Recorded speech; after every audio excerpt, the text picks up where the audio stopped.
Society has a financial playbook for you. Work hard, buy a house as soon as you can, avoid the stock market because it's basically gambling. Save where you can, maybe skip the coffee. Follow those rules and you'll be fine. Here's the problem. Those aren't just bad ideas. They are the specific beliefs that are quietly guaranteeing that millions of ordinary people retire with almost nothing. And none of it is an accident. The financial advice handed to you wasn't designed to make you wealthy. It was designed to make other people wealthier with your money. I've gone through the actual data on this. Tax policy going back 40 years, mortgage interest tables, retirement outcome research, wage growth numbers, and what the numbers show is that the conventional wisdom, the stuff your parents believed, the stuff politicians keep repeating, the stuff the media runs as filler is, in a lot of cases, just wrong. Not slightly off, structurally wrong. This is Grit Finance. We break down the parts of money nobody bothers explaining using actual numbers instead of vague advice. In this video, I'm walking you through the 5 specific money lies you've been sold by politicians, by the media, and by people who genuinely meant well. And more importantly, I'm going to tell you what to actually do about each one. Let's get into it. Lie number 1. Trickle-down economics works. The first lie is the one that has been recycled by every administration for the last 40 years. It sounds generous, it sounds logical, and it has quietly transferred more wealth upward than almost any other idea in modern economic history. Here's the pitch. Cut taxes on the wealthy, and that wealth trickles down to you. The rich invest it. They build businesses. They create jobs. You benefit. It sounds plausible. It sounds almost kind, until you ask an actual wealthy person what they do with a tax cut. They don't hire anyone. That's not a political statement. It's just how business works. CEOs hire people for one reason: demand. If customers want more of what they're selling, they hire. If customers don't, they don't, regardless of what their tax bill looks like. A tax cut doesn't create a single new customer. It just increases profit margin. That profit goes to shareholders. It goes to executive bonuses. It goes into financial assets. It does not flow down to the person at the bottom of the org chart. Now look at the actual numbers. America's strongest period of sustained economic growth, the post-war decades, the 50s and 60s, happened when top marginal tax rates were above 50, 60, sometimes 70%. The middle class was expanding, wages were rising, infrastructure was being built, and the wealthy were still wealthy. There's also a direct myth worth killing here. The idea that taxing the wealthy causes them to leave. There's an entire book on this, The Myth of Millionaire Tax Flight. The data shows that wealthy people move for tax reasons far less than middle class and lower income people do, because they have more to lose by uprooting their lives. The billionaires are still in New York. So what do you do with this? You can't rewrite tax policy by yourself, but you can vote with clarity. Look specifically for candidates who are willing to tax wealth and fund the things that actually build a strong middle class: public transport, social services, school meals, infrastructure. A strong middle class spends money. Spending creates demand. Demand creates jobs. That is how it actually works, not the other way around. Lie number 2. Renting is throwing money away.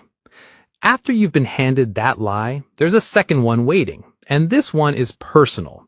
This one has been drilled into you by your parents, your culture, and in the US, the federal government itself.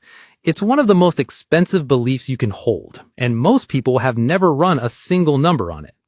The lie is this: buying a house is the smart financial move. Renting is waste. If you're renting past a certain age, you're losing. Most people feel this rather than calculate it, and that feeling is costing them. Here's what the actual math looks like. If you take a $60,000 down payment and put it into a low-cost index fund instead of a house, over 40 years at average market returns, that becomes close to $900,000. That's the opportunity cost of the down payment alone, before you've counted mortgage interest, property taxes, maintenance, insurance, or the cost of not being able to move quickly for a better job. Now look at a $500,000 mortgage. By the time you finish paying it off, you've paid over $1 million in total, the original principal plus interest. And for the first 20 or so years, the majority of every monthly payment is going toward interest, not the asset you're supposedly building equity in. You're mostly paying the bank. Here's the current situation in the US right now. In the top 50 metro areas, it is more expensive to own than to rent in 100% of them. Not most, all of them. Your rent is the ceiling of what you'll pay each month. Your mortgage is the floor. And on top of that floor sits maintenance, taxes, and the occasional boiler that needs replacing at the worst possible time. None of this means you should never buy. It means you should run the numbers for your specific city before you decide. Keep total housing costs below 28% of your gross income. If buying still makes sense in your situation, great, buy. If it doesn't, rent with your eyes wide open. Take the difference between what you would have spent on ownership costs and invest it aggressively. The goal isn't to own a house. The goal is to build a life that gives you financial freedom. Home ownership might be part of that. It might not. Lie number 3. Investing is for rich people. This is the one that does the most long-term damage. Not because it costs you money today, but because it costs you the compounding of every dollar you should have been investing for the last 10 years. Most people think of investing the way they think of horse racing. Expensive, unpredictable, built for insiders. So they don't start. They tell themselves it's too risky. They'll do it once they earn more. They need to understand it better first. Meanwhile, the clock is running, and compound interest doesn't wait. Here are the actual numbers. If you invest $500 a month starting at age 25 and keep going until 65, you end up with around $1.2 million in today's purchasing power. That's not a lottery ticket. That's just time and a basic index fund. Now start at 35 instead of 25, just a 10-year delay, and that number drops to roughly $585,000. Same $500 a month, same investment, just 10 years later. The difference is $650,000. Gone. Not because you made bad choices, because you waited. Here's the other thing nobody tells you. Professional fund managers, the expensive ones with the suits and the Bloomberg terminals, fail to beat the market about 80% of the time, meaning a free index fund available to anyone outperforms most of Wall Street over the long run. The expensive option is worse. So here's the actual move. Open a free account at Vanguard, Fidelity, or Schwab. Find a target date index fund, pick the year closest to when you'll turn 65, set up an automatic monthly transfer, then don't touch it. That's it. No stock picking, no market timing, no financial advisor taking a cut. Boring, automated, and worth potentially 7 figures over a working life. Lie number 4. Hard work is enough. Work hard and you'll succeed. Grind, hustle, get a second job, put your head down, and eventually the universe rewards you. There's truth buried in this. Effort matters, showing up matters, but the lie is that hard work alone has no ceiling, that if you just work hard enough, the money will follow. It won't, because there is a hard limit to how much you can earn by trading time for money, and that ceiling arrives much earlier than most people think. Here's what the numbers say instead. A $5,000 raise negotiated in your 20s, one conversation, maybe 30 minutes of preparation, fully invested every year is worth over $1 million over a 40-year career. One conversation. Switching jobs strategically can increase your income by 10 to 20% in a single move. Working an extra 2 hours every day for a year produces a fraction of that, and it costs you your health, your time, and your energy. The wealthiest people aren't just working harder than you. They're playing a different game. They're building assets, not just income. They're compounding salary gains over time. They're not trading more hours. They're making fewer, higher leverage moves. So the practical version of this is learn to negotiate. Ask your manager directly what skills and outputs you'd need to demonstrate to get to the next level. Then go do exactly that. Build a side income from something you're already skilled at, because a second income stream built on existing ability scales differently than a second job built on extra hours. The goal isn't to work harder. The goal is to make sure your effort is aimed at the right targets. Line number 5. Cutting your coffee will fix your finances. Stop buying coffee. Cancel your subscriptions. The avocado toast is why you're broke. If you just stop treating yourself, you'd be fine. This is possibly the most condescending financial advice in circulation, and it's been sold to you by people who are not themselves stressing about a $5 purchase. Here's the math on cutting a daily $5 coffee. You save $1,825 a year. That's real money. Nobody's saying it isn't. But here's what else is happening at the same time. Housing costs in most major cities are at historic highs. Healthcare costs keep rising faster than wages. The cost of a university education has increased by over 1,000% in the last 40 years. The average car payment in the US is now over $700 a month.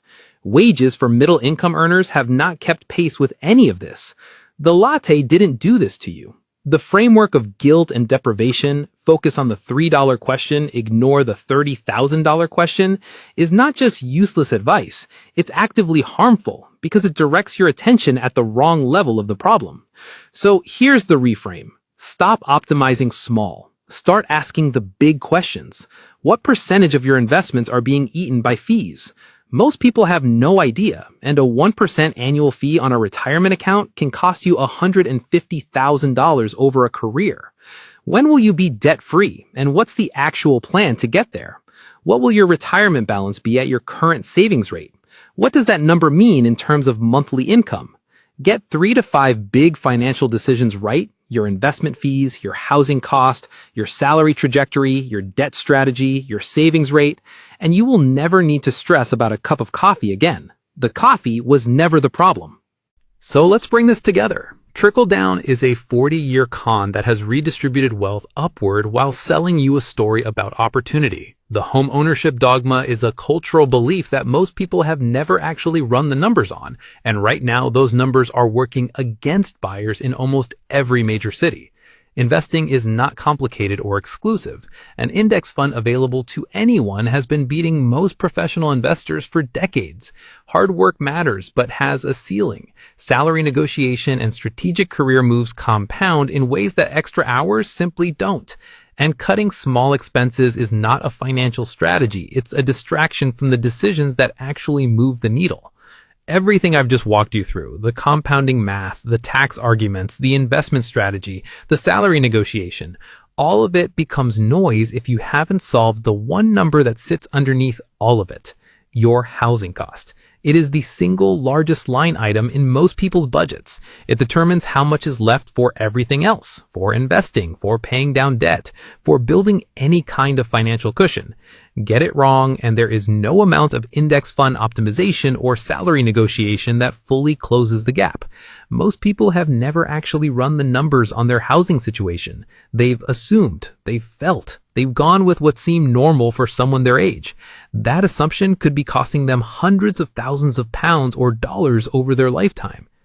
So click this video right here: renting versus buying a home. What the numbers really say. I go through the actual rent versus buy calculation, not the vague version you've heard before, but the real one, with the numbers specific to where you actually live. I show you what the data says, what most people get wrong about it, and how to make the decision without regret. Go watch it. I'll see you there.